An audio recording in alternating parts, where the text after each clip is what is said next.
Ang isang singsing ay nangangailangan ng halos 30 gramo ng ginto para mabuo. Napakalaki ng importance ng ginto. Ang ginto is universal. Para makuha ito, kakailanganin tibagin ang humigit kumulang 30 tonelada ng bato na nagtataglay ng mineral na ginto. So ganito yung average. Sir, ano po yung mga benefits na nakukuha ng community from the company? Okay, the community inside, no? Houses or hosts about 14,000 people. So it's a combination of employees, their families, and entrepreneurs, and even IPs.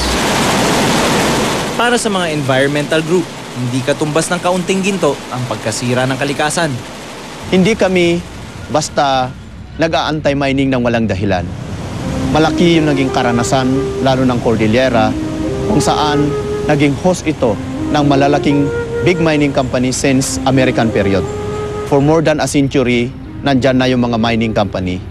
And yet, all of the provinces is considered one of the poorest provinces in the country.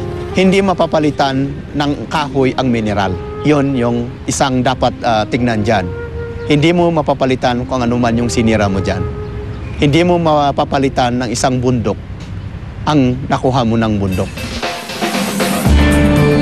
Pero kailangan ding harapin ang realidad na sa bilis ng takbo ng buhay ngayon at sa dami ng ating pangangailangan, posible nga bang tuluyang itigil ang pagmimina? Sabi nila yung high grade na ore, yun yung dinadala sa Japan. Ito na yung high grade na na may nickel content, yung saprolite.